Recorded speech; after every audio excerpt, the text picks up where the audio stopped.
Bo Hodges has transferred to Butler. Is ETSU still serious about winning in college basketball? Hi, everybody. I'm Marky Bilson, and this is a bitter pill for ETSU Buccaneer fans to swallow. Not only are they going to lose their best returning player, or the ETSU Buccaneers, they're going to lose all their starters, it looks like, because Davian Williamson, the point guard, just announced his 5 teams that he's going to play for in the future, and ETSU was not among them. Of course, most people knew about Wake Forest going home, play for his old coach possibly in his hometown, Winston-Salem. It's also considering San Diego. Who can blame him for that? San Diego State. Also, Georgetown. Could we see a Mac McClung for Davian Williamson trade? Tulsa and South Florida, the other selections. And it said that Wake Forest and San Diego State, if the San Diego newspaper is to be believed, are the 2 front runners. So the Aztecs and the Demon Deacons, I suppose. But here's the deal. This means that ETSU enters 2020-21, assuming there's a season, without any returning starters, with only one coach from last year's 30-victory squad, that, of course, being Jason Shea, was promoted to head coach after Steve Forbes left to go to Wake Forest. And while the cupboard isn't bare, there are just a lot of ifs for ETSU. If Patrick Good can improve on his 10 points a game scoring average of his sophomore year, if he can keep hitting threes, he's undersized and all that, maybe ETSU will be okay. What about Octavian Corley? Now, I was real high when he was acquired, if you will, from a JUCO out in Nevada, Casper College. But although Corley is 7 feet tall, he didn't play last year. And you're talking about going from a center who transferred from Oklahoma State, and Lucas Gasson, to a center who transferred from Casper College. It's a pretty big difference there. That's Octavian Corley. We'll see. Ladarius Brewer, he averaged 14 points a game the last time we saw him at Southeast Missouri State a year ago. Can he improve on that? If he can improve on, what if his brother Ty can get a waiver from Southeastern Louisiana? Ty Brewer averaged 15 points a game for the Lions. What if David Sloan can get a waiver, the K-State transfer? Now, he only averaged 19.5 minutes a game last year, but still, K-State point guard replacing Williamson, well, maybe that's not so bad. And also, if Jason Shea can complete his staff. That's a lot of ifs for ETSU basketball, and that many ifs mean a shaky foundation if the program wishes to become a mid-major basketball powerhouse. And I'm not sure that they are going to be a mid-major powerhouse anymore, and 2.5 months ago, I would not have thought that. 2.5 months ago, sure, looked like they were a sleeper in the NCAA tournament. But when COVID-19 canceled March Madness, it felt like a missed opportunity, yes, but it didn't feel like the opportunity had been missed. Of course, then Steve Forbes goes to Wake Forest, and that was unavoidable. But what wasn't unavoidable were the situations and the circumstances that followed. Jason Shea should have been named the head coach immediately. Then he could have shored up his roster. He could have gone to Hodges, gone to Williamson immediately and, I'm going to be here. Let's continue on with this, etc., etc. There was absolutely no reason to have a search.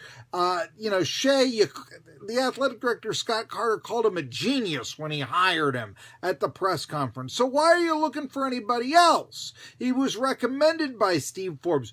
Don't you want to stay the course that got you 30 victories and a Southern Conference championship the year before? By having a search, it sent the message that, there's something wrong with Jason Shea. And as a result, that message trickled down to the players, obviously. Shea's contract only lasts 3 years. Now that means Shea is at a recruiting disadvantage against his fellow Southern Conference coaching brethren. Wes Miller and Lamont Paris, their coaching contracts extend 4 years or more. What this means is that if you've got a recruit coming out of high school, there's not that assurance. Wait a minute, I have 3 years on my contract. Wes Miller's contract lasts for 9 years, for crying out loud. There's an assurance that he's going to be the UNCG coach, unless, of course, North Carolina comes calling. But, you've got that assurance. We're not looking for another coach. In the ETSU case, 3 years?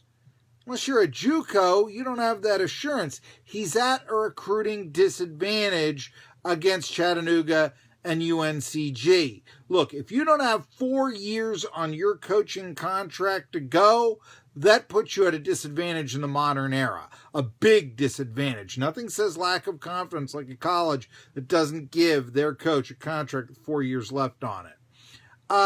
Also, Shea is not the highest paid coach in the Southern Conference. Steve Forbes was previously the highest paid coach in the SoCon.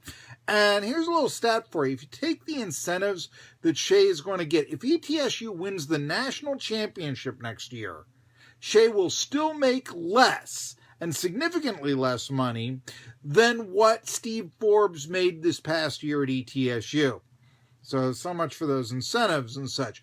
Shea, if he was given $52,000 a year more base salary, would be the highest paid coach in the Southern Conference. Now you can say, Markey, he's only had, his first year as head coach. Can't make him the highest paid coach in the conference. Yes, you can. And you should.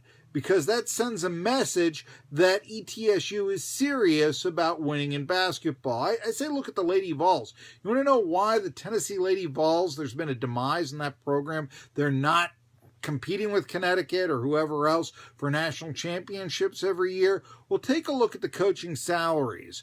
Gino Ariema has been making 3 times what the Tennessee coaches post-Pat Summit have been making. And that just says, hey, we're not investing in our women's basketball program. Connecticut is. Same thing here. Well, we flirted with Chris Jans, but he made $429,000 last year. We're going to give our new guy a $250,000 base salary.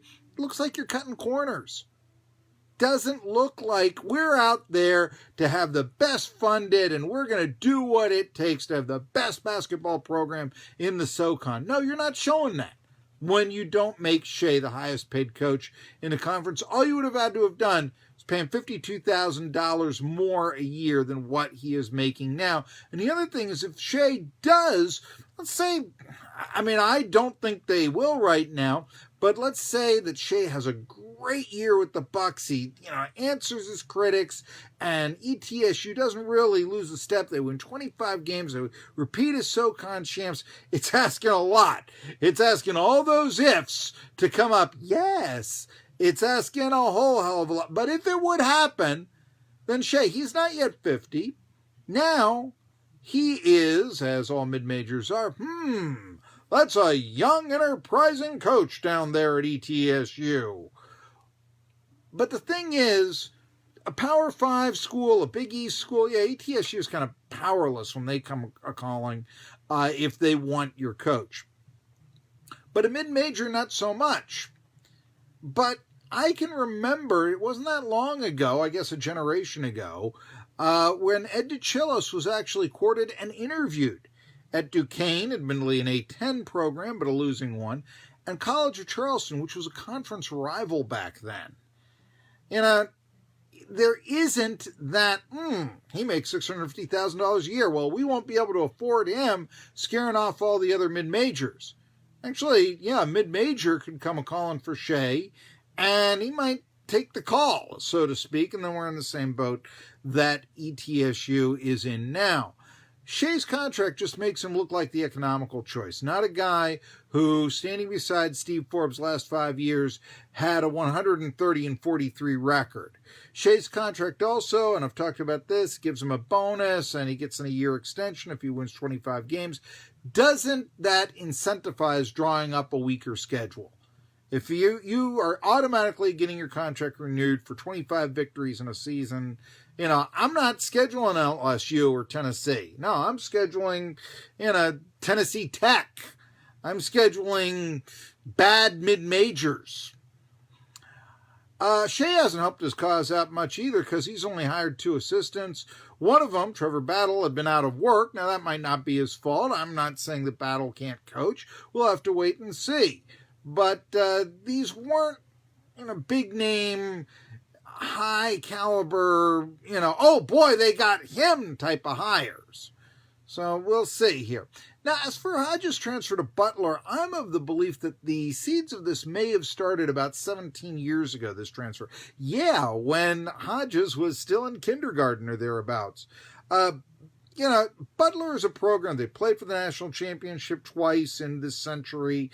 They're in the Big East Conference. That's one of the, they say Power 5 in football. I think you can easily say one of the, year in, year out, one of the 6 best conferences in college basketball. At one time, the Big East was the best conference in college basketball.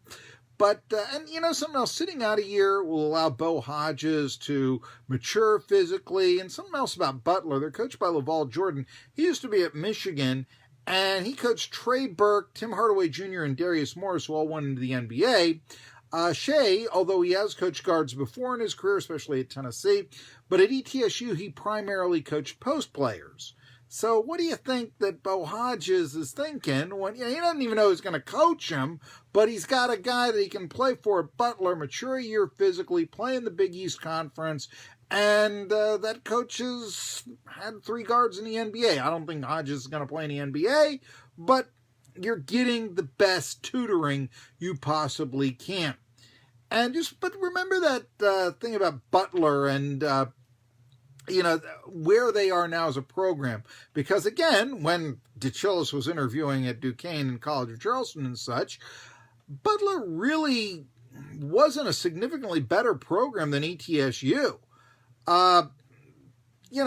Within the last generation, if we go into the 21st century, in 2000, ETSU had more NCAA tournament appearances in their history than did the Butler Bulldogs.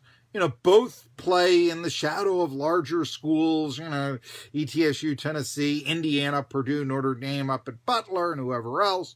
Their facilities at the time, and I still think so with Freedom Hall, acquired tastes. Hinkle Fieldhouse is old.